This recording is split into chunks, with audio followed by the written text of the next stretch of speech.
now we're taking a look at 10.5.11. So here we are testing one population standard deviation. You can see it's a right-tailed test, and you will be doing a chi-square CDF. But to do a chi-square CDF, we first need to determine the test statistic. So let me pull up the Chapter 10 notes here. So these are the calculator instructions for section 10.4. You will first need to compute the test statistic using this formula. So this will be the lower bound of our chi-square CDF. You can see right here. So we need to figure out n minus 1 times s squared divided by sigma naught squared. So that is n minus 1 sample size minus 1 times sample standard deviation squared divided by, and this is the population standard deviation that appears in our hypotheses. So let's compute the test statistic for this example. So it's n minus 1. The sample size was 20. So 20 minus 1 times the sample standard deviation squared.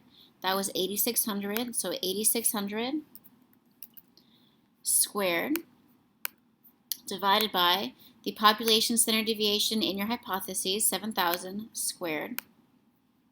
7,000 squared. Okay, so this is our test statistic. So we're going to make that the lower bound of our chi-square CDF.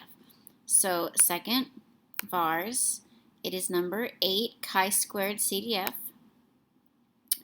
The lower bound, I'm going to put second answer. It will populate it with the number we just found in the calculator. I didn't write it down, so I don't know what it is. But if you use that button there, ANS, A-N-S, it will just type in the last number that you had on your calculator. The upper bound will be 1E99. The degrees of freedom, that will be the sample size minus 1, so 19.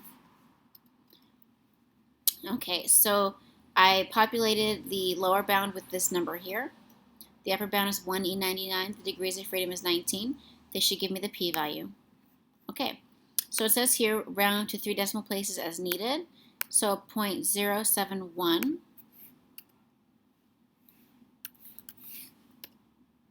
Cool. All right, so that worked. So when you're doing your chi-square CDF, you need to find the chi-square naught value first, compute the test statistic first.